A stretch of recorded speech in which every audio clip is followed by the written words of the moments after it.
Olá, boa noite pessoal, tudo bem? Aqui é a Pro Jaqueline.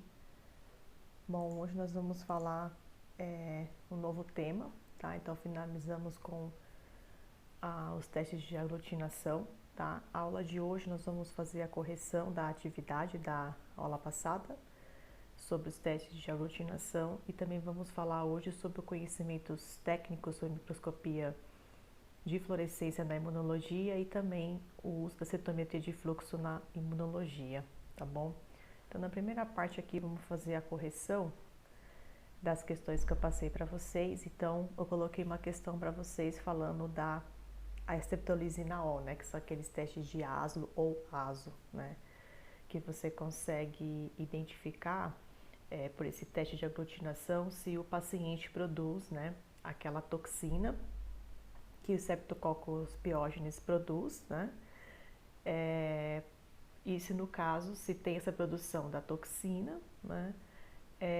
Se dá positividade ou não essa aglutinação. Então, lembrando que geralmente pede esse tipo de exame para indivíduos que têm persistência de faringoamidalites, né? Às vezes 3 ou 5 vezes ou mais no ano, tá? Assim como também identificar se o paciente pode ter febre reumática e em alguns casos também até a glomerulonefrite aguda, porque a glomerulonefrite, que é a inflamação no glomérulo, ela pode ser ocasionada também por uma infecção bacteriana, tá? Não necessariamente é só porque é um processo inflamatório, porque o paciente tem um problema no glomérulo ou porque ele tem uma doença autoimune que pode também dar glomerulonefrite, mas infecções bacterianas podem sim desenvolver glomerulonefrite, mas de forma aguda, só de forma crônica, se no caso é um tipo de infecção que não foi muito bem tratada, né? Não tomou um antibiótico ideal ali para aquele foco bacteriano, tá bom? E aí, no caso, a pergunta era em relação à antistreptolizina O em amostras de soro, né? Então, fazendo o teste e assinalar a alternativa correta e incorreta, né? Então, conforme a aula que eu passei para vocês, era para colocar qual que era a alternativa incorreta. Então, na A, você via que a concentração de anticorpos antistreptolizina aumenta no final da primeira semana após a infecção streptocócica e atinge seu valor máximo entre a terceira e quinta semana, retornando na maioria dos casos ao nível normal, do segundo ao quarto mês. Então, isso aqui está correto. Na B, para cada série de testes deve-se fazer controles positivos e negativos para verificar a correta execução da técnica, né? E a conservação do reagente. Todos esses testes de aglutinação, gente, vem controle positivo e negativo junto, até para você conseguir validar, né, o seu método, tá bom? O controle positivo, então, no caso, vem as partículas de látex com antígeno, então, na hora que você colocar lá na sua cartelinha, ele vai dar positivo e o negativo não tem nenhum tipo de marcação, então você tem que, de fato, realmente testar, né, e fazer uma cartelinha ali junto com o controle positivo e negativo, tá bom? C, valores normais de ASLO, varia com a idade do indivíduo, né? Então, aquele valor que eu passei para vocês é de 250, geralmente é um valor, né, que é mais padronizado, né, com relação à liberação do laudo do ASLO, né? Mas na prática tem muitos trabalhos demonstrando que pode ter valores também normais de 333, tá bom? 333 até 5 anos de idade e até 500 acima dos 5 anos de idade. Então, de fato, o ASLO sim pode variar, tá? A quantidade com relação à idade, até porque a criança, né, como ela está construindo aí no seu sistema imune, ela fica ali suscetível a ter infecções bacterianas, então é normal ter uma quantidade um pouco mais elevada de anticorpo, tá bom? Então esse valor de 250, na verdade, é um valor mais padronizado entre nós, né, adultos, tá?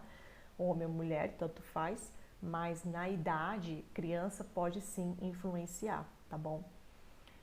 E na D, caso seja verificada a aglutinação, não é necessário realizar diluições sucessivas para verificar a concentração da antistreptolizina O no sangue, né? Então, aqui no caso, essa seria a alternativa incorreta aí da questão, né? Então, quer dizer, se tem aglutinação, não precisa fazer diluição? Tem que fazer. Então, lembra, tem que fazer aquela teste semi-quantitativo, diluir várias vezes a amostra, né, até ver de fato qual que é aí o resultado, né, o quanto que tem de positividade, né, essa amostra, e também até para demonstrar também com relação à ação terapêutica, né. Então, por isso que é importante fazer o teste semi-quantitativo, tá? Aí, a interpretação dos resultados é feita pela pesquisa de aglutinação, então, se tem aglutina é positivo, negativo ou não aglutina, então tá certo. Então, no caso aqui, a alternativa D, tá bom? Na D era para falar um pouquinho com relação às reações de aglutinação, falar se era verdadeiro ou falso. Então, o primeiro era o teste de VDRL permite determinar a presença de anticorpos reagindo no soro, plasma ou LCR por floculação para diagnosticar sífilis? Sim, tá? A aglutinação direta permite a detecção de antígenos particulados ou anticorpos desconhecidos, usando respectivamente anticorpo específico ou antígeno particulado conhecido? Sim, é verdadeiro. A técnica de imunolátex fator reumatoide permite pesquisar em amostras de soro a presença de fator reumatoide, utilizando partículas de látex revestidas com IgG humana para aglutinação direta, né? Então, aqui tá a alternativa falsa, tá bom?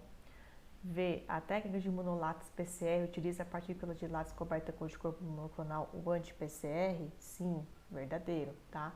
Portanto, o aumento de PCR significa uma resposta inespecífica, né? Então, lembra que o PCR sempre é inespecífico, não fecha diagnóstico.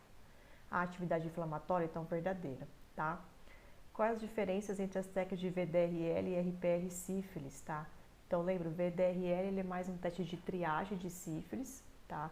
Ele é um teste não treponêmico e possui um antígeno associado a cardiolipinas, tá? Então, aquele antígeno vai estar sempre ali associado a cardiolipinas, porque lembra, utiliza extrato de coração de boi, né? Então, você pega essas cardiolipinas, colesterol, lecitina e faz ali uma fusão com o antígeno. Diferente do RPR, que ele pode ser considerado como teste para confirmação, tá bom? E no caso o antígeno aí do sífilis associado a partículas de carvão, tá? Diferente aí do VDRL, tá bom? Então, bem simplesinho aí, essas são as respostas das questões que eu passei para vocês, certo?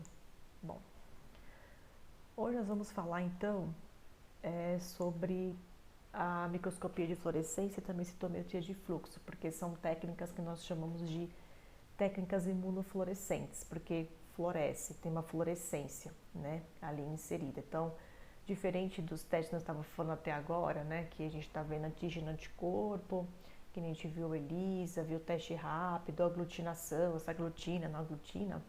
A imunofluorescência também tem o mesmo princípio, como qualquer teste de imunoensaio, que tem relação de antígeno e anticorpo.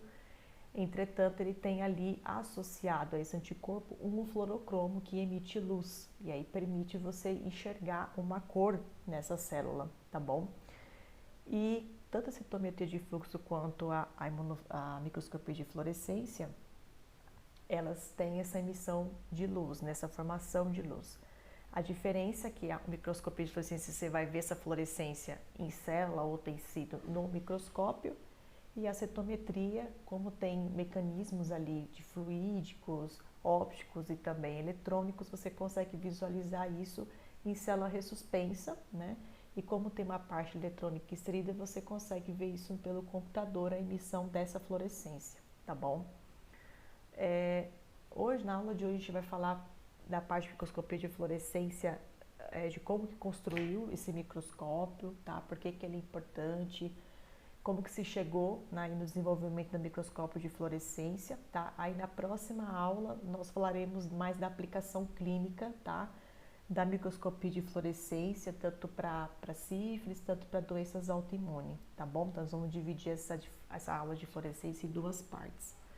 Bom, antes de falar da microscopia de fluorescência, né, e mais, acho que eu já tinha comentado com vocês em algumas aulas que na microscopia de fluorescência e até citometria de fluxo também requer prática, né? Então é uma prática assim, às vezes pode ser a longo prazo, né? Depende muito da habilidade da pessoa também.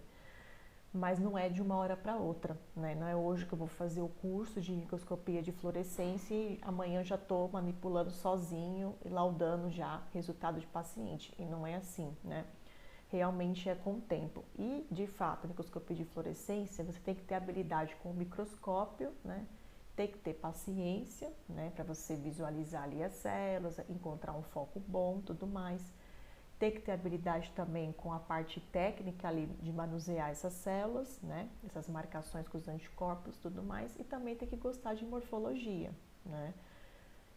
Por isso que a maioria das pessoas que trabalham com microscopia de fluorescência, elas gostam de morfologia. Então, elas trabalharam com microscopia, um microscópio normal, de luz, né?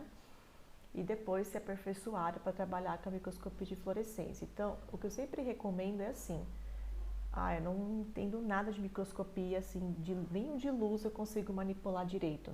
Não vai conseguir manipular o microscópio de fluorescência, né? Se você não consegue entender o princípio básico de um microscópio comum, um microscópio de luz, você não vai conseguir manusear de cara um microscópio de fluorescência, entendeu? Então, por isso que você tem que entender muito bem de microscopia, porque no momento que você está adquirindo a imagem ali no microscópio, às vezes tem operador que fala, o problema é porque, sei lá, foi a célula, né, uma amostra do paciente ou um reagente, e na verdade é a falta de habilidade técnica de manusear o microscópio. Então ele não entende o que é um microscópio, não sabe quais são as funções do microscópio, porque o microscópio de fluorescência ele tem muitas funções.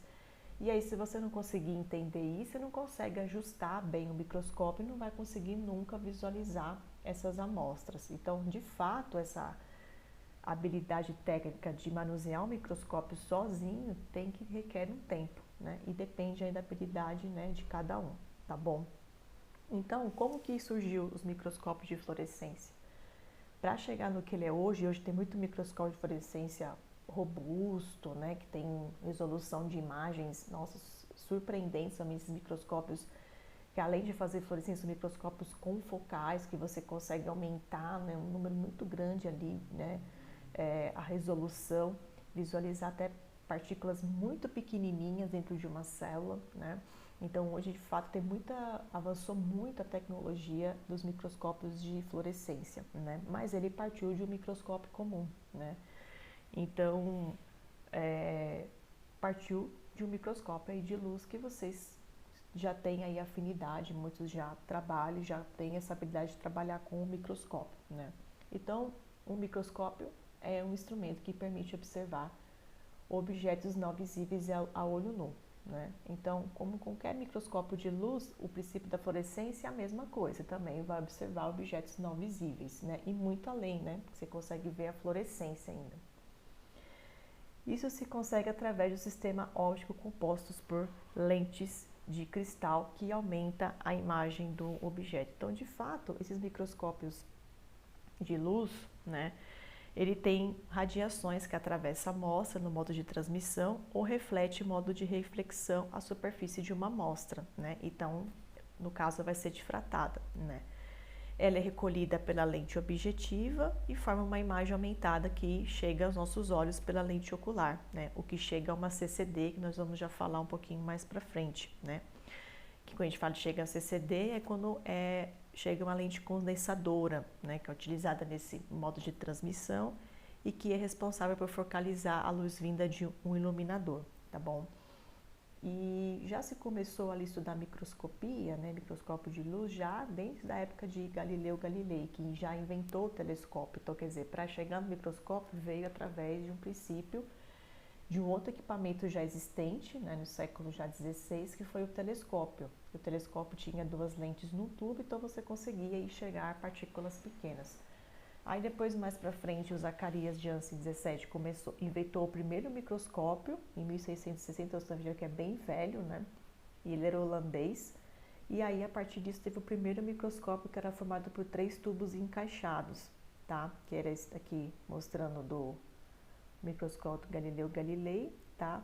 E a partir disso começou a ter mais evolução no microscópio de luz, né? Onde o Leeuwenhoek, né, que foi em 1600, começou a atribuir outros tipos de adendos nesse microscópio para conseguir visualizar ainda mais partículas pequenas, até chegar no microscópio assim, tá vendo? Onde o Robert Hooke começou a partir dos princípios já, né? Então, tá vendo? Galileu Galilei, deixa eu botar aqui, Zacarias, depois vem Levin Hawke, para depois vir o Robert Hooke e começou a deixar esse microscópio em pé, porque antes ele ficava só deitado, você pegava na mão e visualizava essa partícula pequena. E aí ele falou, bom, ficar segurando na mão esses objetos antigamente, né, essas estruturas eram pesadas, então ele teve a ideia de deixar agora essa parte estrutural de analisar, né, essa objetiva, deixando ela em pé, né? Aí ele construiu um primeiro microscópio aí em pé, que a gente está mostrando no desenho, onde ele colocou uma ocular, eu conseguia enxergar, ele ficava em pé, conseguia mexer nele para onde eu quisesse, mas lembra só uma objetiva. Então você conseguia ver somente um tipo de tamanho, né? Igual hoje que tem vários tipos de tamanho que você consegue visualizar, né? Depois, mais para frente, o Joe Marshall, né?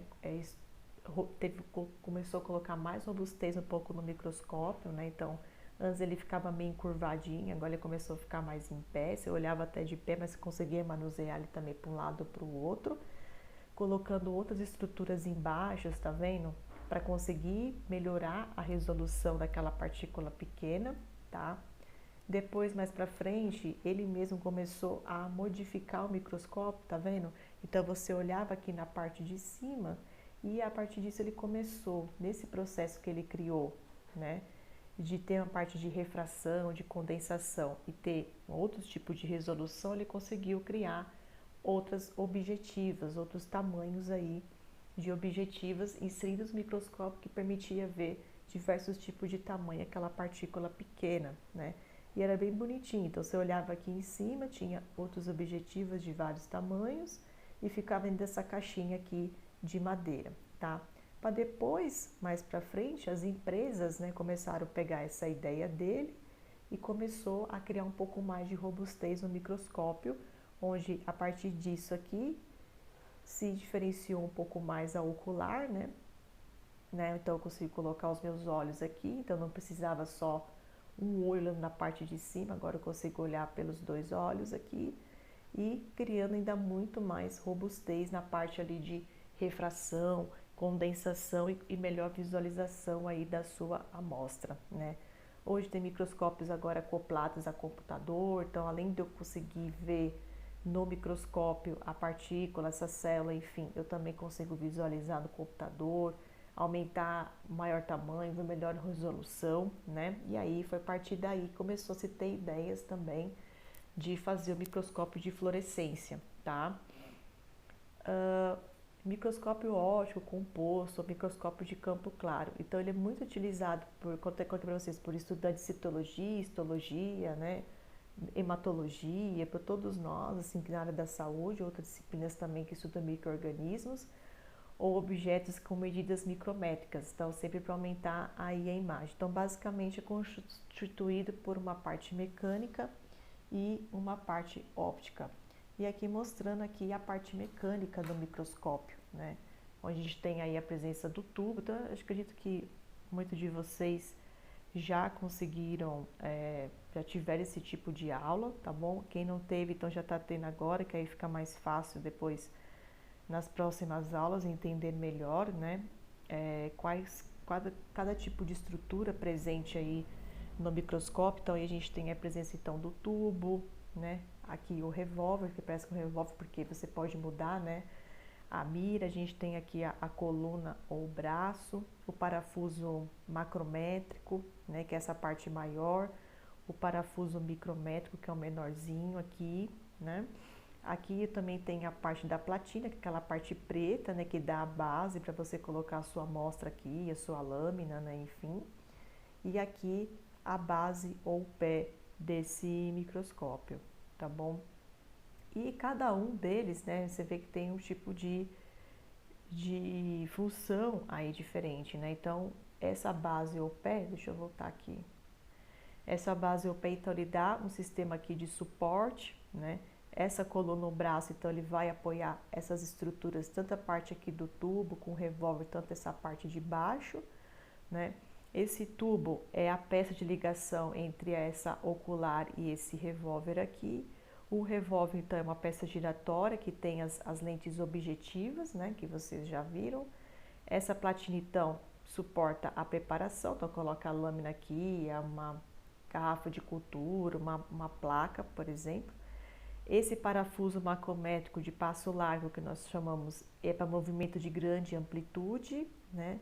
E o micrométrico de pequeno passo, que a gente fala que é destinado a focar melhor aí o material, tá bom? Então, coloquei aqui para vocês, depois vocês dão uma lida.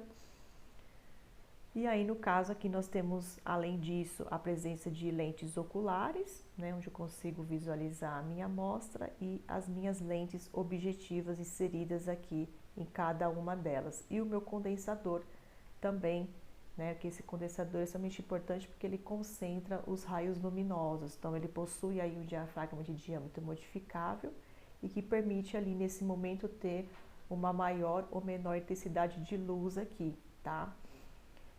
Essas lentes objetivas também conseguem ampliar, né, o objeto de direção ocular, e a lente ocular, então, no caso, funciona que nem uma lupa que está aqui inserida em cada objetiva.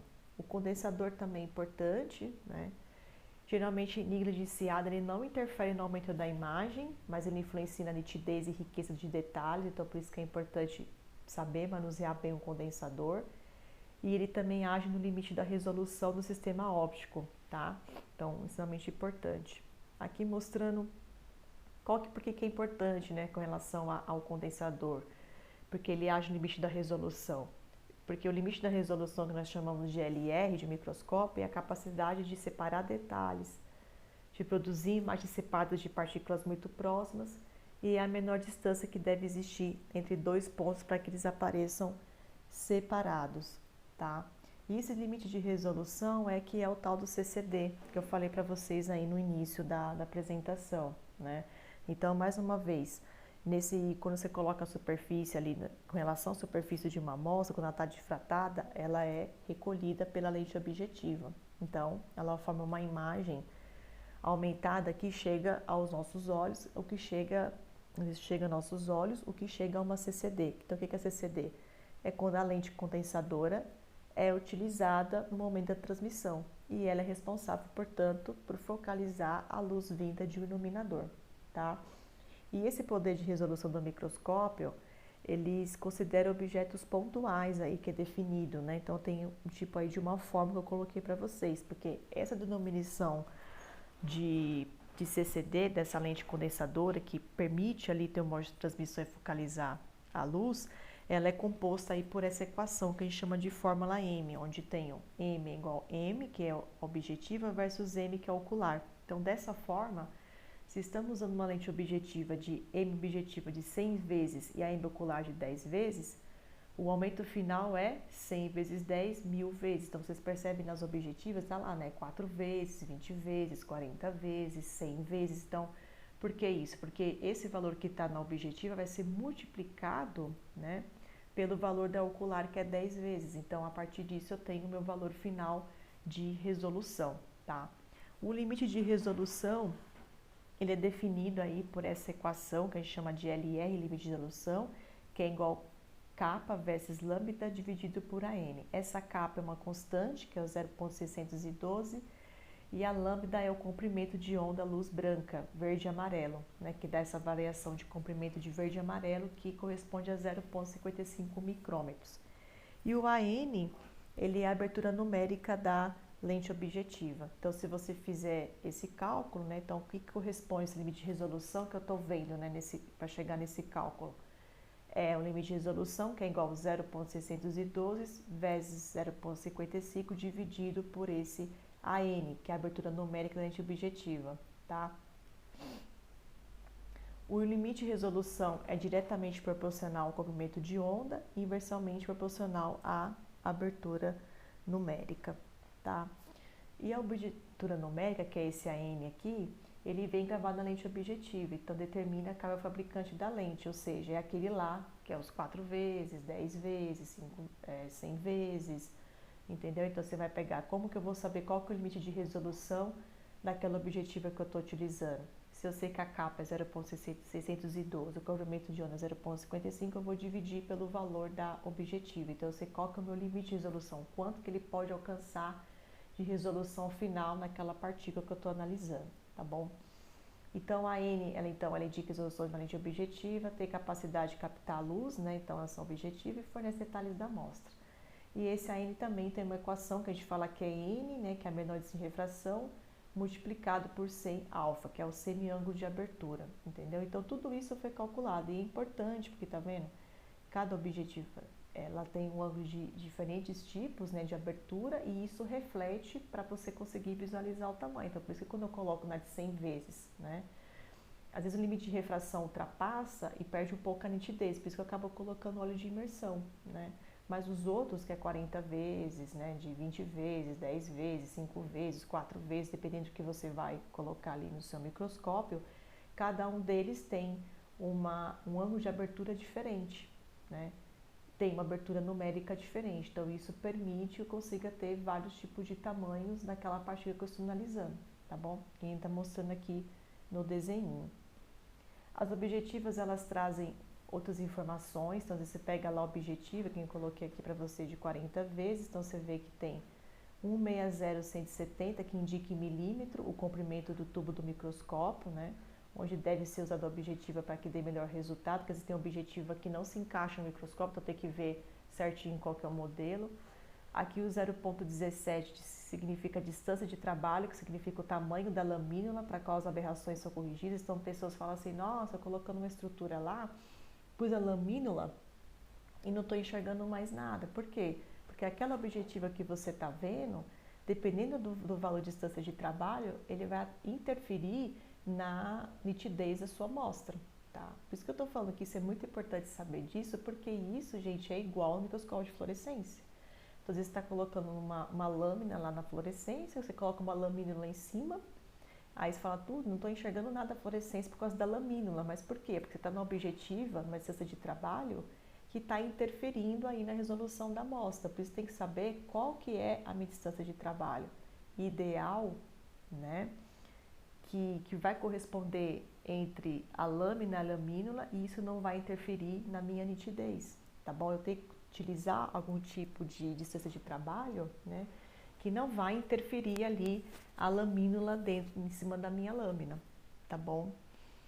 E aqui também interessante porque as lentes objetivas possuem também cores, né? Então é igualzinho de luz, é igualzinho de fluorescência também, tá? Então tem vermelho, quando é corzinha vermelha é porque é de 4 a 5 vezes, quando ele é amarelinho é de 10 vezes, quando é azul claro de 40 a 50 vezes e quando ele é branco é o de 100 vezes que é necessário utilizar o óleo de imersão, como eu falei para vocês, tá bom? Aqui mais com relação à imagem real ampliada e invertida, né? Aqui mostrando só com relação a você olhando por dentro, né, de como que você consegue ver essa estrutura do microscópio, tá bom? Porque tem microscópio de luz normal e tem microscópio de luz invertido, tá bom? A única diferença que vai interferir nesse invertido é mais com relação mesmo a entre a objetiva e o espaço do condensador, mas a imagem que você vai ver basicamente é a mesma, né? E geralmente os microscópios invertidos têm maior espaço aqui na platina para você conseguir, por exemplo, colocar garrafas de cultura grande, placas de cultura grande e também com relação ao condensador você consegue trabalhar aí com os feixes de luz um pouco diferente. Além também, pode ter modificação também com relação à lente, deixando um pouco mais claro, um pouco mais escura, tá bom? Mas o princípio sempre é o mesmo. Tem outros tipos de microscópios também, então tem microscópio de contraste de fase, de campo escuro, tem de fluorescente, polarização, microscópio eletrônico, vários de varredura, vários tipos de microscópio.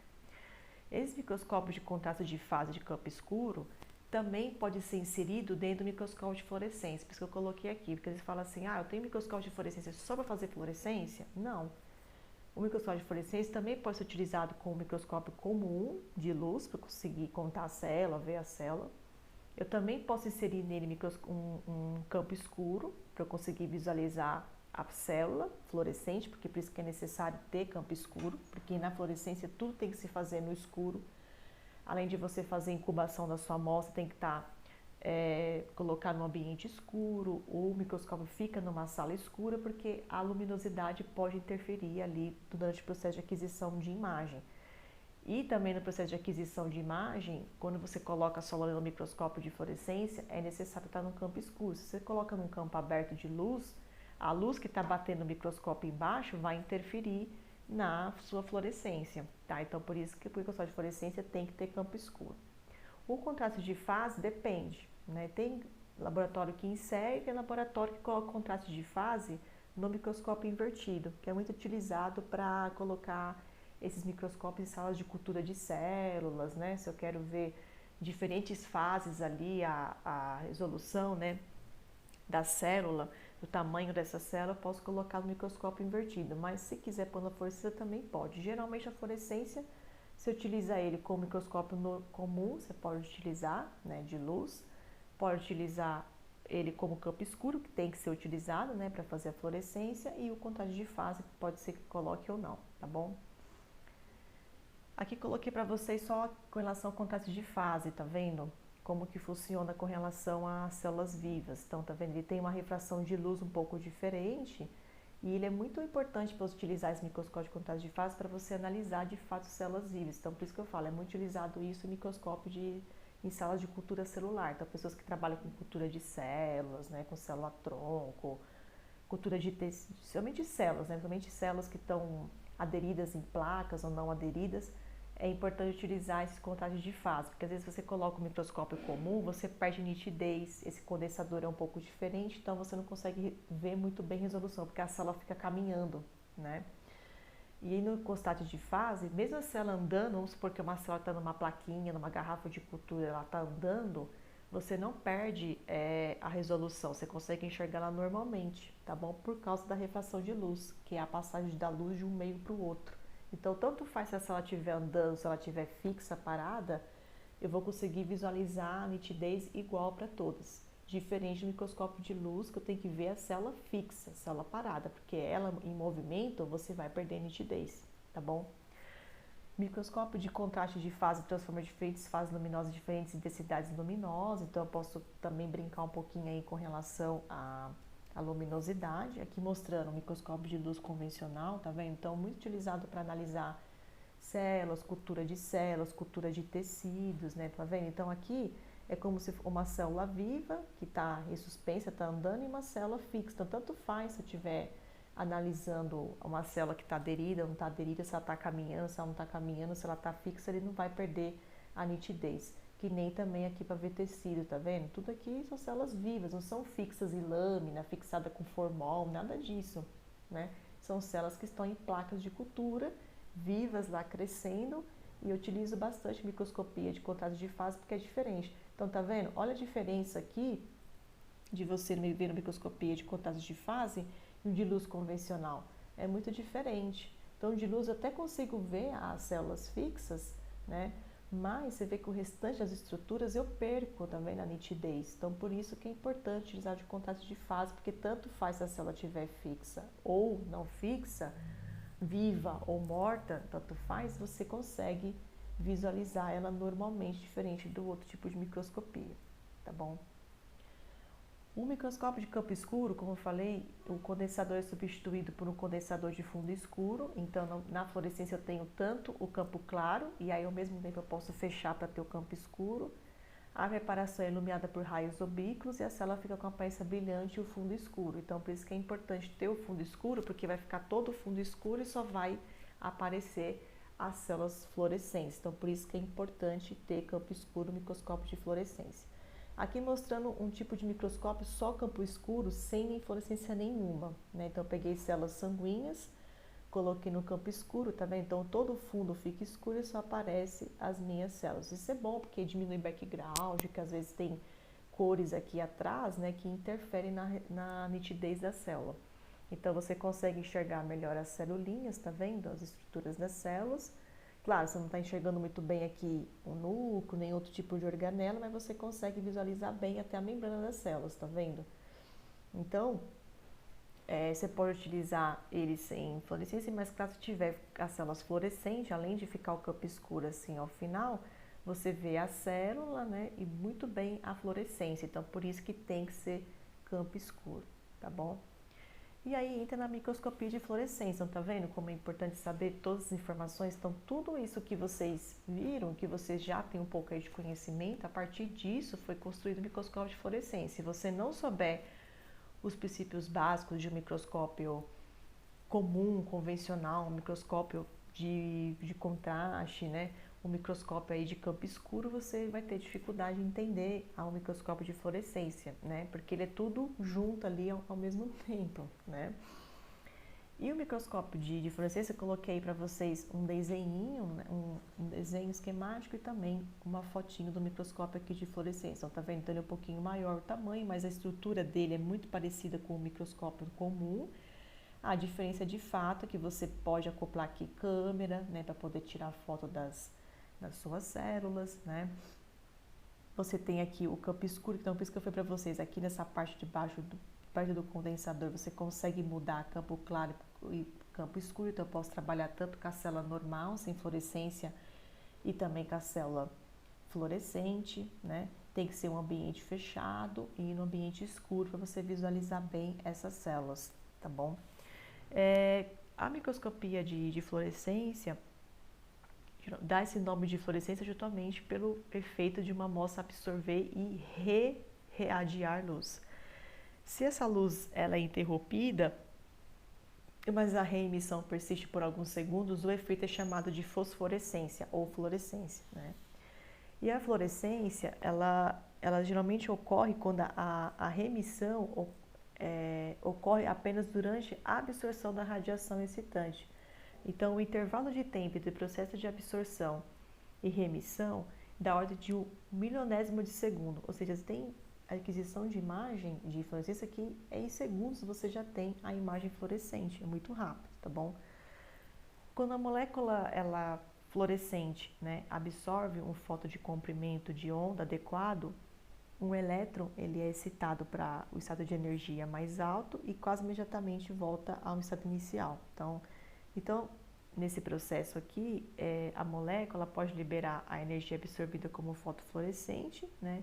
E com um pouco da energia absorvida, ela é perdida no processo. Então, o fotofluorescente emitido, ele possui uma menor frequência de vibração, ou seja, um comprimento de onda maior do que o foto é inicialmente absorvido. Então, esse efeito forma a base da microscopia de fluorescência, tá? Então, o fotofluorescente emitido possui uma menor frequência de vibração, ou seja, um comprimento de onda maior do que do foto que foi inicialmente absorvido, tá? Então, esse é um efeito de fluorescência, né?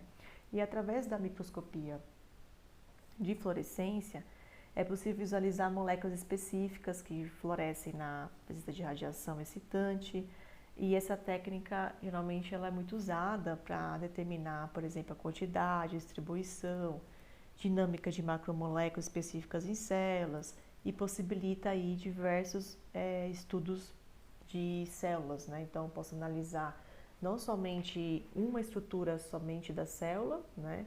Que a gente chama de fluorescência direta. Então, vamos supor, eu quero analisar somente o núcleo, quero ver somente o citoplasma, quero ver somente uma partícula viral. Eu posso ver, mas se eu quiser também ver o núcleo com a partícula viral ao mesmo tempo, eu também posso fazer, que a gente faz de fluorescência indireta, né? E claro, cada uma delas vai emitir uma cor de fluorescência diferente, e isso é muito legal. Então, vamos supor que a partícula viral pode ficar de cor verde e o núcleo de cor azul. Então, eu consigo visualizar diferentes estruturas ao mesmo tempo, né, fazendo essas diferentes marcações, tá bom? E claro que essas marcações vão ter excitação e emissão de luz, né, por causa de comprimentos de ondas diferentes, que vão emitir cores diferentes. Por isso que eu consigo visualizar isso, tá, no microscópio. E geralmente, né, aqui mostrando, né, o esquema da fluorescência, tá? Então, como eu falei para vocês, então é esse processo aí de fotofluorescente, tá bom? Então, aqui mostrando o esquema, tá vendo? Então, utiliza a luz fluorescente que permite detectar proteínas ou estruturas marcadas com compostos fluorescentes, tá? É similar à microscopia normal, óptica, exceto pela luz empregada, porque o que está inserida aqui é uma luz ultravioleta, tá? E pelos dois conjuntos de filtros desvia os raios do olho do observador, tá vendo? Então, além de você ter toda aquela estrutura, igualzinho no microscópio convencional, no microscópio óptico, né?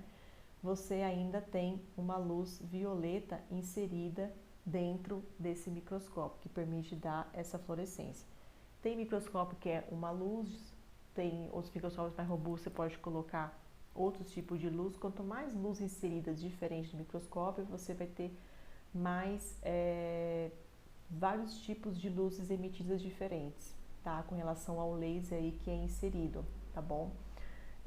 Porque às vezes você coloca um tipo de laser só, você vai ter um tipo de limite de quantas fluorescentes você pode ter. Então, vamos supor, às vezes você coloca um laser violeta, mas na hora do processo de excitação e emissão, você só vai poder ver na sua célula uma cor verde, azul, vermelha e amarela. Mas se você colocar um segundo laser, além de ver verde, azul, vermelho e amarelo, você vai ver roxo, laranja, outros tipos de cores diferentes. Então, isso também vai interferir com relação a isso, tá bom? Geralmente, essas amostras, né, que a gente utiliza nos microscópios, elas não são autofluorescentes, assim esperamos, porque tem célula que pode também ter uma capacidade de ser fluorescente. Então, vamos supor algum micro-organismo, uma bactéria quimiosintetizante, uma bactéria que tem ali capacidade de ter já fluorescência naturalmente. Se você colocar no microscópio, você já consegue visualizar só colocando objetiva. Você nem precisa fazer nenhum tipo de marcação, tá bom? Mas as amostras aí na parte clínica, elas não são fluorescentes, então você tem que utilizar corantes para poder marcar, né, essas células que eu vou falar um pouquinho mais para frente, tá bom? Bom, esse microscópio de fluorescência, ele possui uma série de modificações importantes para se obter imagens brilhantes e bem definidas, né? Possui aí filtros especiais que a gente está mostrando aí, né? O filtro de excitação, né? Filtro também de barreira, tá? E também ele tem um método único de iluminação para a produção de imagens. Então, para uma imagem eficiente de alto contraste, essa iluminação e objetiva, elas são posicionadas do mesmo lado da amostra, tá? E as lentes objetivas funcionam tanto como lentes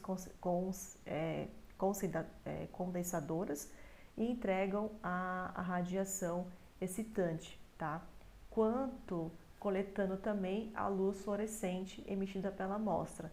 Os filtros aqui no caso, tá vendo? Tem esses filtros de excitação, como eu falei para vocês, e os filtros de barreira, né? Eles são projetados para isolar e manipular dois conjuntos distintos de comprimentos de onda. Então, o de excitação, né? E o de fluorescência, que é a emissão. Então, tem que ter um comprimento de onda que excita, para depois bater esse filtro, né, de excitação, para emitir no final uma fluorescência, ou seja, a emissão. Então, é o comprimento de onda que excita e depois baixa e se gera um outro comprimento de onda que é de emissão. A banda de comprimentos de onda de excitação, elas são curtas e ela vem do iluminador, tá? E os filtros, ele é sempre direcionado para a amostra, enquanto que a banda de comprimentos de onda longos de fluorescência, ela é emitida pela amostra e forma, portanto, a imagem. E aí você consegue visualizar isso no microscópio ou no computador, né? Então, são usadas, de fato, ali objetivas de alta abertura numérica, né, para poder maximizar a coleta de luz e fornecer a melhor resolução e contraste possível. Então, aquelas objetivas mais pequenas, que utilizam microscópio comum de 4, 5 vezes, você não vai conseguir captar bem a fluorescência, tá? O ideal é ir 40 vezes, tá? 60 vezes ou de 100 vezes. O de 60 vezes, o objetivo de 60 vezes é o mais utilizado para, de fato, detectar bem aí a estrutura celular e não ter problema com relação a esses filtros que eu falei para vocês, que faz excitação, né, e emite a fluorescência. Se você utilizar uma objetiva com menor, de 4, 5 vezes, 10 vezes, pode ser um problema para poder visualizar a amostra. Você pode até ver a fluorescência, mas não é o ideal, tá? Para você visualizar e analisar a amostra do paciente, tá bom? Bom, e essas fontes de luz brilhante, por que brilha, né? Que nem tá mostrando aí, ó, segue a luz no caminho óptico, né? E por que tem uma luz brilhante? Porque tem uma lâmpada inserida dentro do microscópio que a gente chama lâmpada de arco de xenon ou lâmpada de mercúrio, que é chamada de epi-iluminador. Então, é extremamente importante ter essa lâmpada de mercúrio, porque é necessário, porque uma banda fina de comprimentos de onda curto, ela é usada para excitar os fluoróforos, né? E essa iluminação, ela consiste de uma lâmpada que tem lentes coletoras, tá? Que nem tá mostrando ali, lentes coletoras, tá vendo? Então tem a lente ocular, quando você vê, mas tem lente objetivo, tem essas lentes coletoras, tá vendo? Então lá, tá vendo que então a lâmpada de mercúrio tá perto ali das lentes coletoras, que bate ali no filtro de excitação, tá vendo? Passa por esse espejo que a gente fala e depois passa para a lente de objetiva para depois você conseguir, a partir desse momento, tá vendo? Ela bate e sobe e aí você consegue enxergar isso na lente ocular, tá? Então, é muito utilizado, claro, no desses microscópios de fluorescência, essas lâmpadas aí de mercúrio ou de xenon, tá? Então, é necessário para que tenha uma banda fina de comprimento de onda curto e vai excitar o fluoróforo. A iluminação, ela consiste então de uma lâmpada, lente coletora, também pode ter outras lentes e filtros, tá? Quanto à lâmpada, geralmente elas são 100 volts de mercúrio ou 75 volts de xenon, geralmente são usadas esses tipos, tá? E as lâmpadas, elas fornecem uma banda entre 400 a 700 mais ou menos nanômetros, tá? E a lâmpada de mercúrio, ela é muito conhecida e mais utilizada, até porque ela possui linhas de emissão bem definidas em torno de 370 ultravioleta. Também tem 405, tem 436, também tem de 1546, tem de 1568 nanômetros. Tem vários tipos de lâmpada de mercúrio com emissões diferentes. Aí vai depender de tipo de células que entra na rotina ali, que de fato, e tentar padronizar o melhor tipo de lâmpada, tá bom? Nesse microscópio, tá? O mais comum que utiliza aí é o 546, 436, que são aí os mais utilizados. Bom, mas aí depende também do laboratório, tá bom? Essas tipos, né, então, de linhas de emissão bem definidas, que eu falei para vocês, 366, 405, 436, tem vários, elas são muito úteis para excitar certos fluoróforos, como o DAP, por exemplo, que marca núcleo de célula, tá? Em 546 nanômetros, essas lâmpadas geralmente são de 10 a 100 vezes mais brilhantes do que a lâmpada de 100 volts halogênia, né? E ela é muito utilizada em microscopia de campo claro e a vantagem é que é necessária para microscopia de fluorescência. Então, a 546, de fato, ela é bem funcional, tá bom? Mas isso é uma questão aberta porque também tem microscópios que têm um valor menor e também tem aí a sua validade. Também você consegue ver a amostra, tá? Além disso, a gente, nesse microscópio de fluorescência tem um conjunto de filtros fluorescentes, né, que contém 3 filtros essenciais, a gente chama de filtro de excitação. Tem esse espelho dicróico, né, que a gente está mostrando aqui, esse espelho dicróico que bate aqui, né, e reflete no objetivo e sobe para cima. E tem também o filtro de barreira que está lá em cima, para emissão, tá? E eles são montados na forma de um cubo, né, no caminho óptico entre o iluminador e a objetiva, que a gente está mostrando aí na figurinha, tá vendo? E esse filtro de excitação, seletivamente, ele transmite uma banda de comprimento de onda curto para excitar o fluoróforo na amostra, né? Esse espelho dicróico, ele reflete a luz de comprimento de onda curto em direção a lentes objetivas e amostra, mas transmite a luz fluorescente de comprimento de onda maior, tá bom? O filtro de barreira, ele transmite a banda de comprimentos de onda fluorescente, mas bloqueia qualquer comprimento de onda curto de excitação residual, tá? E os comprimentos de onda fluorescente formam, então, o conjunto de tudo isso, esse conjunto inserido dentro aí do microscópio, tá? Que aí você, a partir disso, você consegue ver a imagem tanto pelo microscópio ou pela câmera, tá? Então, por isso que é importante ter todo esse conjunto aqui de filtros, tá? Excitação, dicróico e filtro de barreira, porque senão, se não tiver esse conjunto, eu não consigo visualizar a fluorescência da amostra na ocular e também no computador, tá bom? Porque hoje, que eu coloquei para vocês aqui, a maioria dos microscópios de fluorescência são automatizados. Então, antes não tinha esses computadores, você só visualizava pela parte ocular, né? Só olhava aqui, né? E já laudava o exame do paciente. Hoje você tem já os microscópios automatizados, né? Então, além de todo esse processo, tem uma câmera inserida que vai aparecer a imagem no computador, então nem preciso ficar no ocular, só mexo pelo computador. Daí eu consigo selecionar bonitinho aqui a célula, né? Tirar a foto dessa célula, adquirir uma imagem JPEG, PNPG, o tipo de resolução que você achar melhor. Você consegue fazer merging de fotos de amostra, então eu posso tirar geralmente você tira uma foto só do citoplasma, uma foto só do núcleo, uma foto só da partícula viral, depois você faz um merge para poder todas as fotos mesclarem uma em cima da outra, por isso que você tem uma imagem completa, tá bom? Então, de fato, automatizado facilitou muito para você conseguir visualizar melhor aí as suas amostras pelo computador, tá bom?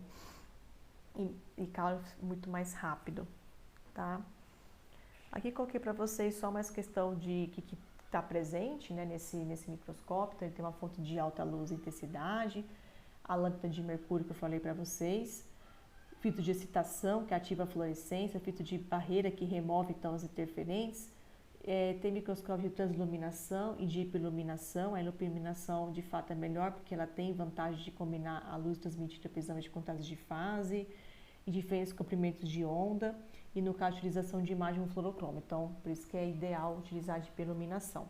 E a luz UV não tem a chance de atravessar o ocular, então você pode ficar sossegado que não vai ter nenhum tipo de problema. Tem pessoas que falam assim, mas tem essa luz violeta, né?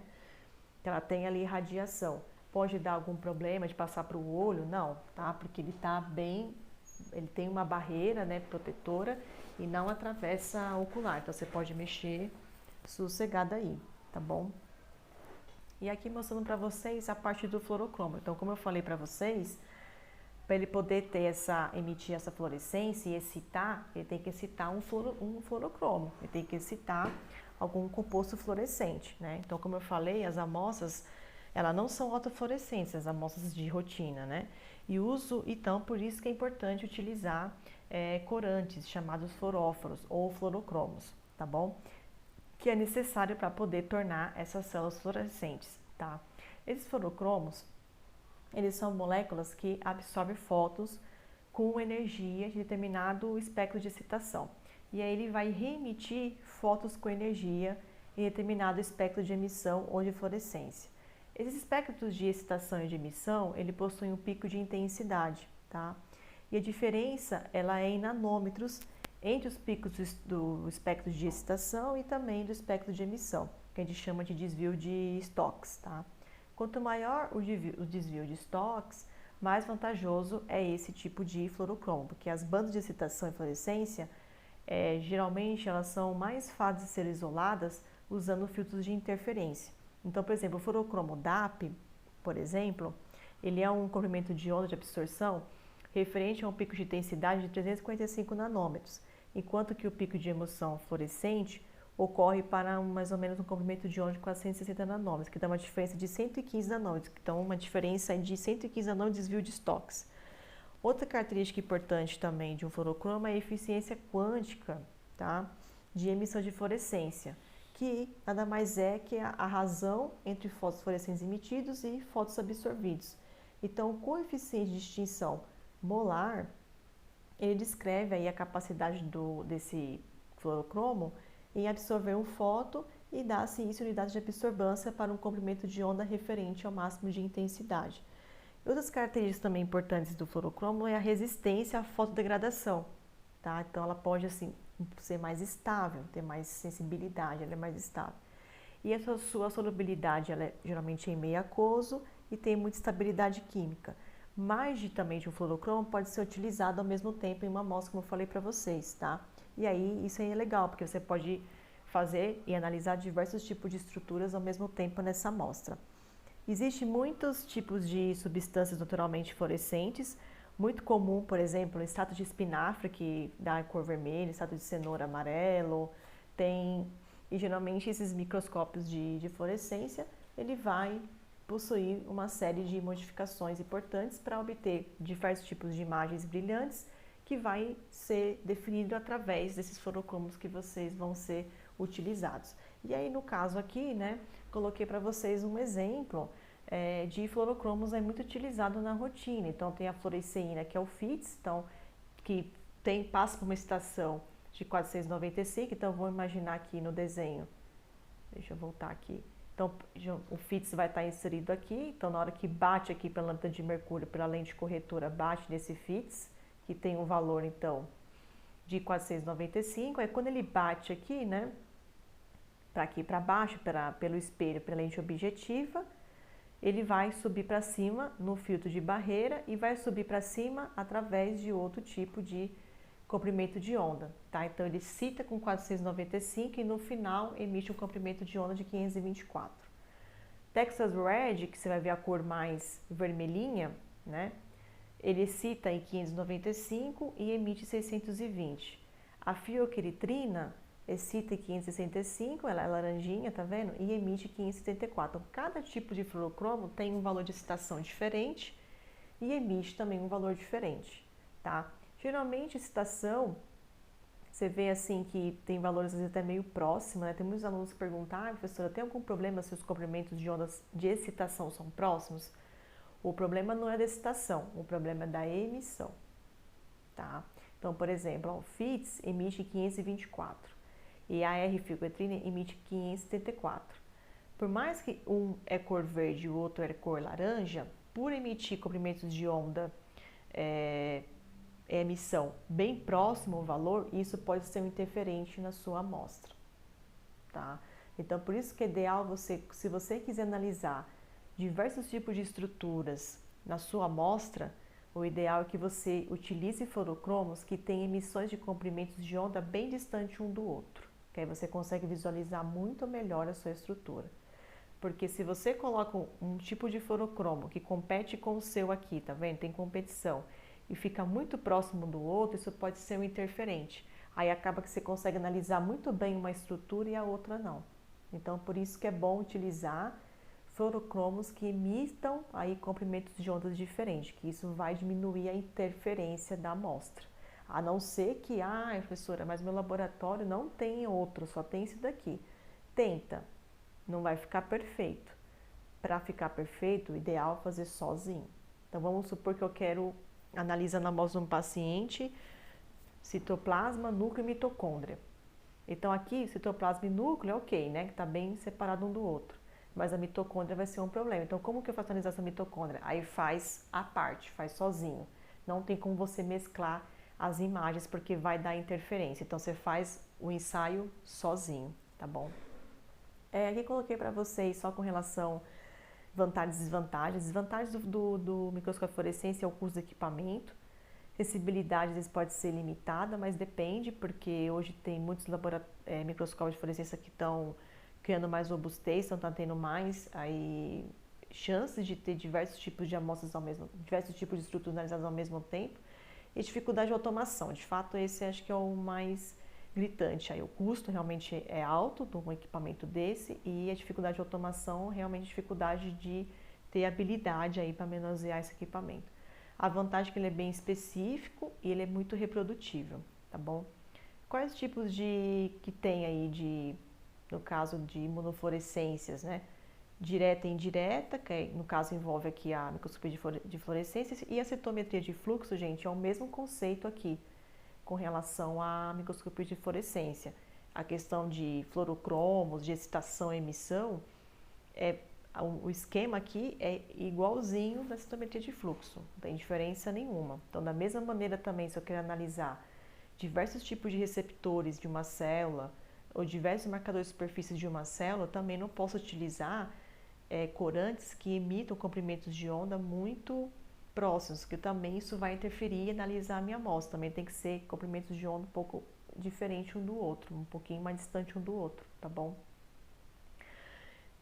Vamos continuar aqui. Bom, e qual é o conceito então de imunofluorescência, né? Por que é tão importante analisar todo esse tipo de testes, né, da imunologia? Porque a imunofluorescência tem capacidade, né, às vezes a capacidade das moléculas de anticorpo se ligarem convalentemente a fluorocromo sem perder sua reatividade específica com o antígeno. Ou seja, eu vou utilizar um anticorpo conjugado com o fluorocromo, tá? Então, o que acontece? Lembra quando vocês estavam fazendo os testes, né? Então, se eu tenho um antígeno que está aderido na placa, eu vou colocar um anticorpo para se ligar a esse antígeno, né? Aderido a uma partícula de látex ou não, o que for. Aqui a diferença vai ser o quê? Eu vou estar analisando o antígeno do paciente. Então, geralmente, num teste de imunofluorescência, você está vendo antígeno, tá? Então, o antígeno seria o quê? A célula tumoral, ou o antígeno próprio, né? O receptor de célula, o antígeno próprio, marcador de superfície, ou um antígeno não próprio, tipo um vírus HIV, né? E aí eu vou utilizar um anticorpo, tá? Que vai reconhecer aquele antígeno próprio ou não próprio, e esse anticorpo vai estar conjugado com o fluorocromo. Então, eu compro um anticorpo, tá? Conjugado com fluorocromo. Então, vamos supor que eu quero analisar se o paciente tem HIV. E aí eu quero fazer uma marcação no citoplasma, porque o vírus está lá no citoplasma. Então, vamos imaginar que eu quero analisar, sei lá, o P24, que a gente tinha comentado. Posso analisar o P24 por fluorescência? Posso. Qual é o anticorpo que eu vou utilizar? Anti-P24. Ah, mas eu quero ver o citoplasma. Ah, você quer ver o citoplasma. E qual que é o fluorocromo dele que vai estar inserido? Ah, FITC, por exemplo. Então, você vai utilizar anti-P24 FITC. O que significa isso? Estou utilizando um anticorpo que vai reconhecer aquele antígeno do paciente se ele realmente tem. E esse anticorpo está conjugado com o fluorocromo FITC. Se ele está conjugado com o anticorpo fluorocromo FITC, então ele vai excitar em 495 e vai emitir um comprimento de onda 524 e vai dar uma cor verde. Então, eu vou visualizar meu citoplasma de cor verde. Tá vendo? Então, por isso tem que associar muito, por isso que isso também é habilidade técnica, de você saber quais são os fluorocromos ideais para você analisar a sua amostra, né? Fluorocromos que sejam emissões mais separadas o possível uma da outra. Se você quiser analisar mais de uma estrutura, se quiser analisar só uma estrutura, tudo bem, mas se quer analisar várias estruturas, então tem que utilizar fluorocromo que tenha comprimentos de onda diferentes, que sejam um pouquinho mais distantes um do outro, né? E saber que tipo de cor no final ele emite esse fluorocromo. Ah, eu vou usar Texas Red, e aí eu quero ver o núcleo, porque eu estou vendo uma partícula viral que infecta um núcleo. Então, o que eu vou visualizar no microscópio? O núcleo. Que cor que ele vai emitir? Vermelho. Por quê? Porque eu estou usando Texas Red. Então, estou utilizando um anti-117, vamos supor, que o paciente já tem esse antígeno, 117, eu vou utilizar um anticorpo anti-117 para se ligar ao antígeno e ele vai estar conjugado com Texas Red. Então, eu vou analisar e vou ver o núcleo vermelho. Entendeu? Então, aí vocês têm que saber, e isso também é prática, tá bom? Então, mais uma vez, o conceito é isso. Então, você vai utilizar anticorpos que estão se ligados aí a fluorocromo. E aí, você vai pegar esse anticorpo conjugado no fluorocromo e vai fazer uma incubação junto com a amostra do paciente, tá bom? No caso aí, analisar esse antígeno. Aqui colocando mais, uma vez que eu falei para vocês do fluorocromo, que eu falei agora há pouco, então, substâncias que absorvem a luz de um comprimento de onda menor quando excitado com a luz UV, né? E emite luz em comprimento de onda maior que a fluorescência. E as características dele bem importantes, ele é bem estável, tem grande capacidade de absorção, fluorescência de luz de espectro visível e nenhuma interferência com a reação imunológica. Tem que ter cuidados com relação aos fluorocromos. Tem que padronizar adequadamente o conjugado fluorescente, titulação, porque geralmente quando você compra esses anticorpos no mercado, porque quem produz isso são indústrias farmacêuticas ou empresas aí que produzem os anticorpos monoclonais e policlonais. Então eles produzem esses anticorpos, né, já conjugado com fluorescência, né, com esse tipo de fluorocromo. Só que vem numa concentração muito alta e você tem que diluir esse anticorpo conjugado, tá? Geralmente ele vem um anticorpo reconstituído, sei lá, em 100 vezes, 1000 vezes, então você tem que diluir, tá? Então isso é uma outra questão também que depende também de cada laboratório, tá? Então às vezes, por exemplo, eu quero analisar vamos de novo, uma partícula viral de HIV e eu quero utilizar para analisar essa partícula viral. Eu sei qual anticorpo que eu vou utilizar, então é o anti-P24 e ele é FITC. Qual que é a diluição que eu vou utilizar desse anticorpo na amostra do paciente? 1 para 1000, 1 para 2000, 1 para 5000. Então, essa diluição também é necessário padronizar. Os laboratórios de imunologia, eles já têm esse protocolo padronizado, tá? Eles já sabem qual que é a diluição certa que você vai colocar no anticorpo, que não vai causar nenhum tipo de interferente na sua amostra, ou seja, você vai conseguir visualizar a fluorescência e ao mesmo tempo é uma fluorescência limpa que a gente fala, ou seja, não está intensa, porque se você coloca uma concentração muito alta, muito concentrada, acaba que fluoresce tudo e você não consegue enxergar nada da estrutura, fica tudo marcado. Às vezes você quer ver uma estrutura que está de cor verde só dentro do núcleo, e aí marca citoplasma, marca mitocôndria, marca tudo, aí você não consegue enxergar a partícula, entendeu? E ao mesmo tempo também, se eu utilizo uma diluição muito diluída, pode ser que no momento que eu coloco lá no microscópio eu não visualizo fluorescência. Então a diluição é importante ser realizada. Todos os laboratórios geralmente já têm um protocolo estabelecido com a diluição, isso vai variar também de laboratório para laboratório, tá? Mas se não tem, vai fazer um protocolo novo, quem faz pesquisa científica de vocês vai fazer, sei lá, mestrado, doutorado na vida, ou tá no laboratório precisa diluir do zero, tem que padronizar. Tem que fazer vários tipos de diluições seriadas para ver qual que é a melhor diluição, qual que é a diluição ideal, que vai marcar aquela amostra, que não vai ficar muito marcada e também não vai perder fluorescência, tá? Então isso tem que ser padronizado. Assim como também o tempo de incubação. Coloquei um anticorpo nessa amostra do paciente, quanto tempo vai ficar incubado?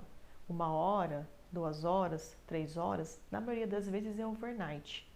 Overnight que é do dia para o outro. Então você faz todo o processo de marcação num dia, deixa lá à noite incubando na geladeira, né?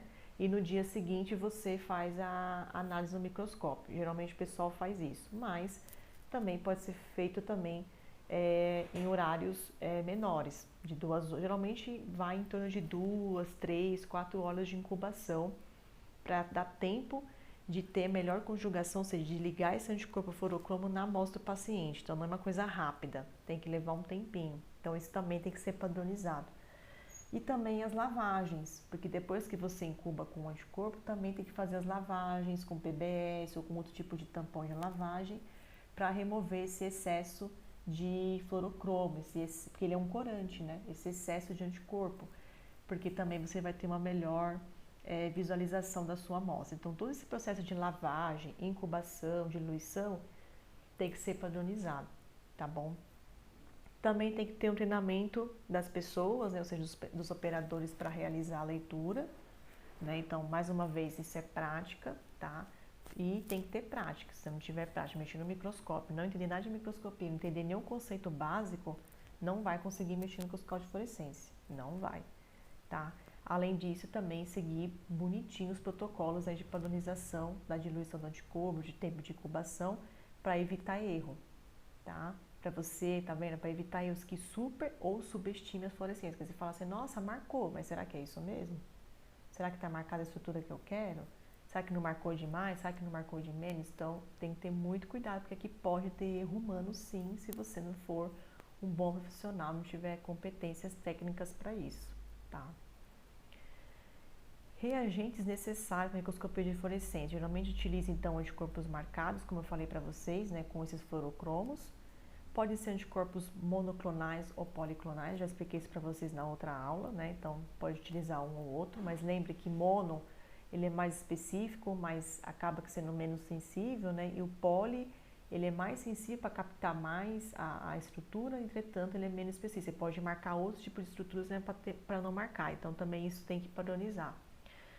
Antígenos, ou no caso, essas amostras têm que estar fixas em lâmina, então na microscopia de fluorescência se utiliza lâmina, que pode ser célula fixa na lâmina, pode ser tecido, tá?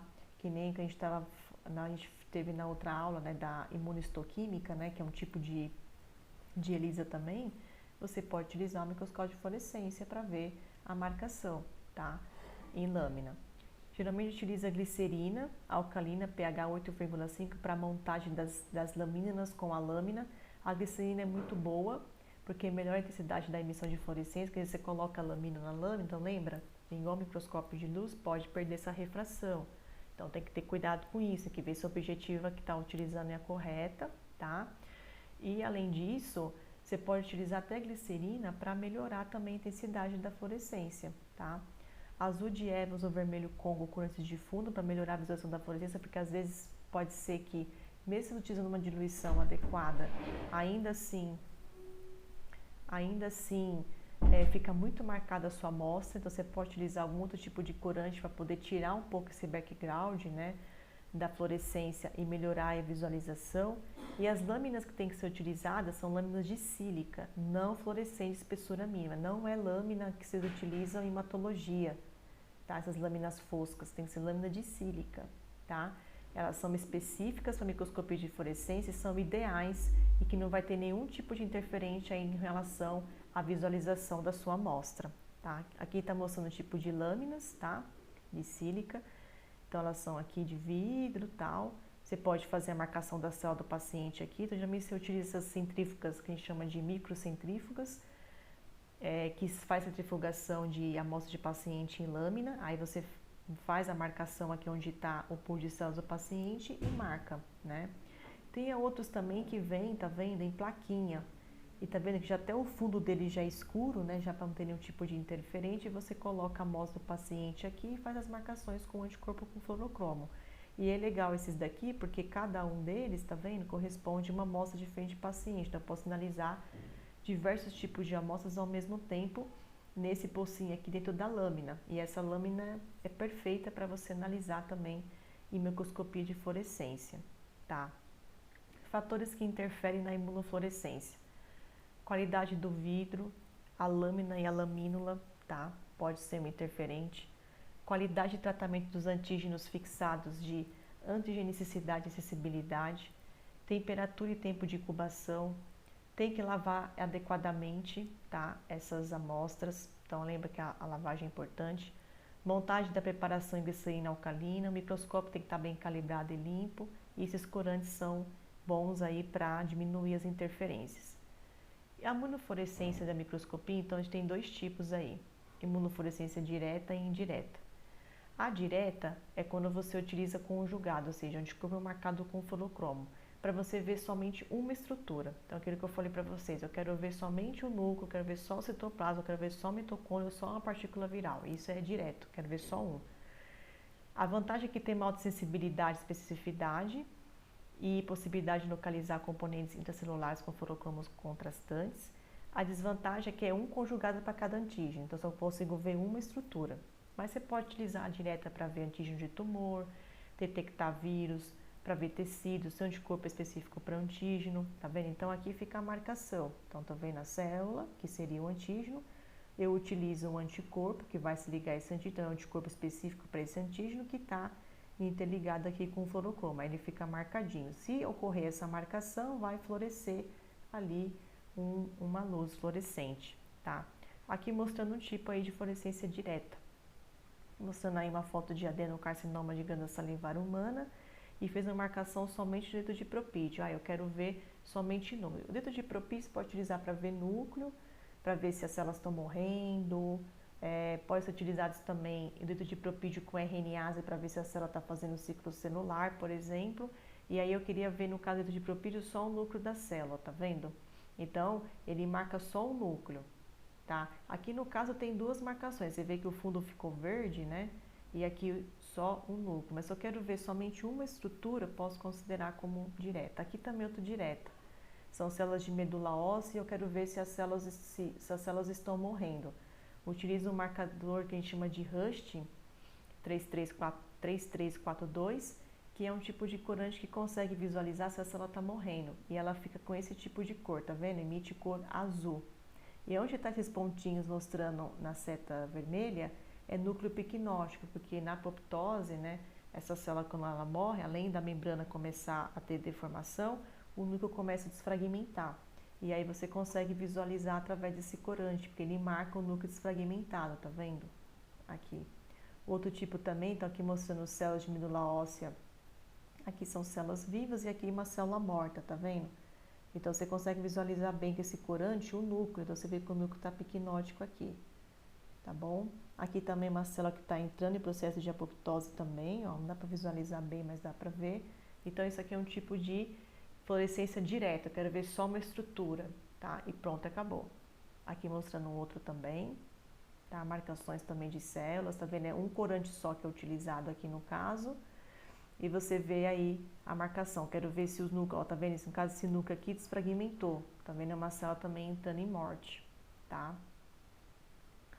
Aqui mostrando, por exemplo, um outro tipo de marcação. E aqui eu coloquei mais a parte de confocal, tá? Então, por exemplo, se eu também quiser analisar somente a partícula viral de uma célula, né?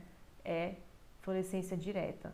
Mas se eu quiser analisar além da partícula viral, também quero ver o núcleo, eu também quero ver uma outra célula junto com ela. Aí é fluorescência indireta, tá? Porque eu tô vendo mais de uma estrutura. Então, tá vendo aqui? Essa é a diferença. Então, aqui eu só vejo uma marcação só para responder para uma pergunta. Aqui eu quero saber se tem linfócito que está interagindo com o macrófago e eu quero ver partícula viral. Então, tá vendo? Aqui eu consigo ver uma cocultura, é um macrófago infectado com HIV-1, tá vendo? Em cocultura de linfócito TCT4.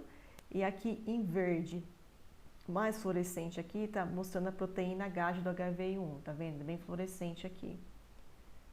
Tá bom? Em azul, marcou o núcleo, geralmente esses corantes DAP, né? Marca núcleo, então marcou o núcleo aqui, marcou o núcleo aqui do linfócito.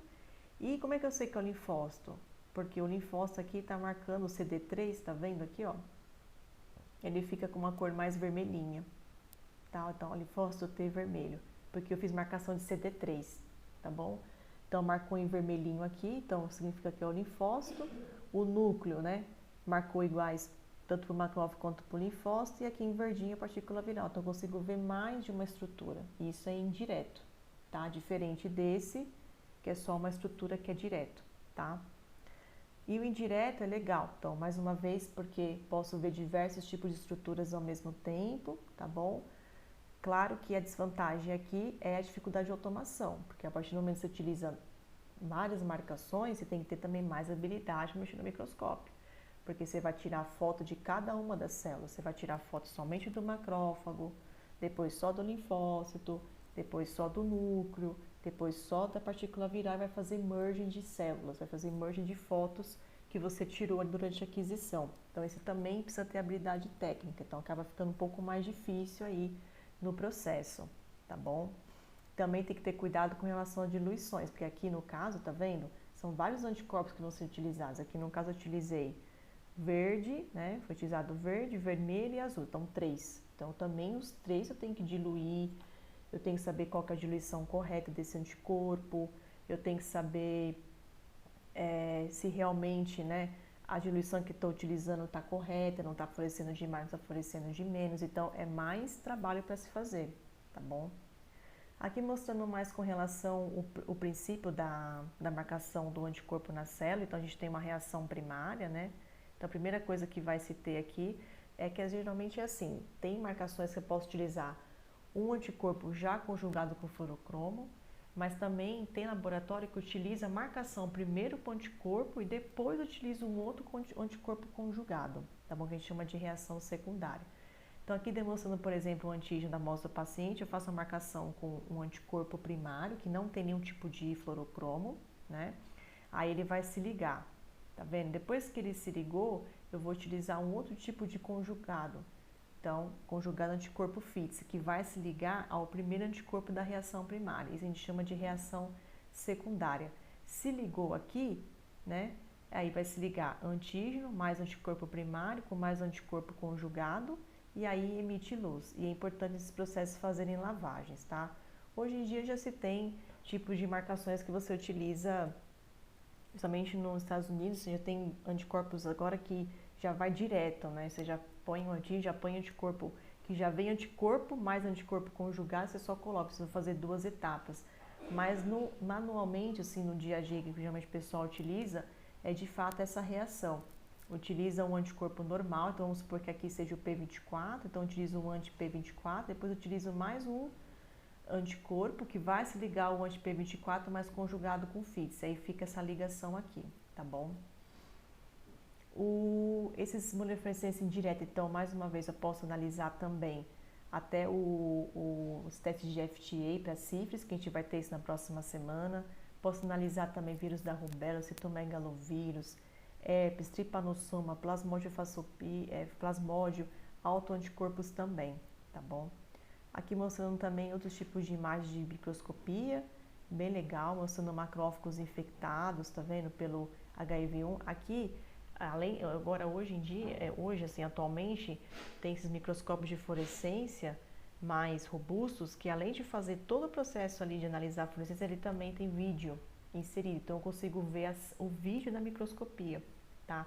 Então eu consigo ver, tá vendo, o recrutamento dessa célula por horário, então eu quero colocar lá a amostra do paciente e quero ver uma cinética de tempo, quanto que está levando de tempo para essas células serem infectadas, por exemplo, pelo HIV. Aí faz uma cinética, tá vendo? 6 horas e 39 minutos. Aí 7 horas e 6 minutos começou, tá vendo? Então aqui a célula estava de um jeito, depois ela estava de outro. E ao mesmo tempo que ela faz esse videomicroscopia por tempo, eu também consigo ver a célula em campo de luz claro, campo de luz escuro e ainda ver a fluorescência tudo ao mesmo tempo. Então isso é uma tecnologia muito mais avançada, né? Inovou bastante aí os microscópios de fluorescência, tá vendo? Então aqui você vê o HIV-1 junto com os linfócitos TCD4, né? Junto com as proteínas virais aqui que está fluorescendo em verde, que essas proteínas virais de tipo GAG, tá vendo? Tipo verde aqui, é um fluorescente verde GFP, tá vendo? E ainda vê tudo o contraste de fase, tá vendo? Então por isso que é legal ter contraste de fase junto com o microscópio de fluorescência. Nem todos têm, porque permite você ver as células, mesmo as células andando, né, que eu falei para vocês, não vai ter esse tipo de dificuldade, né, porque se não tiver contraste de fase, você só vai conseguir ver célula fixa, mas se tiver uma célula em cultura andando, por ter contraste de fase, não vai, tá vendo, modificar a morfologia, a visualização da minha imagem, tá bom? Então é bem legal. Aqui mostrando outro tipo de teste, também a FTA, a gente vai ter isso na semana que vem, que também é um teste indireto para sífilis, tá? Também teste para chagas, tá vendo? Então você consegue ver as partículas fluorescentes. Aqui outro para HIV também, um monte de linfócito, além de ver o citoplasma, também vejo a marcação aqui do HIV nos linfócitos, né? Nos linfócitos CD4, citomegalovírus. Aqui uma célula também, tá vendo? Eu quis ver vacúolo autofágico, ver autofagia. Então eu vejo a célula estava morrendo, entrando em apoptose, desfragmentando o núcleo, ao mesmo tempo eu consigo ver um vacúolo autofágico aqui presente também. Aqui outro processo de autofagia também, célula controle, como a célula privada de nutrientes, consigo ver todas as marcações dos vacúolos autofágicos e o núcleo, tá? Aqui também outros tipos de marcação, quero ver proteína, né, presente na amostra, também consigo ver por microscopia de fluorescência. Então você pode ter, né, diversos tipos aí de mecanismos, né, através da microscopia de fluorescência na imunologia para analisar diversos tipos de estruturas, seja ela tecido, células, partículas virais, marcadores de superfície, proteína, o que for. Certo, pessoal? A gente vai para a segunda parte.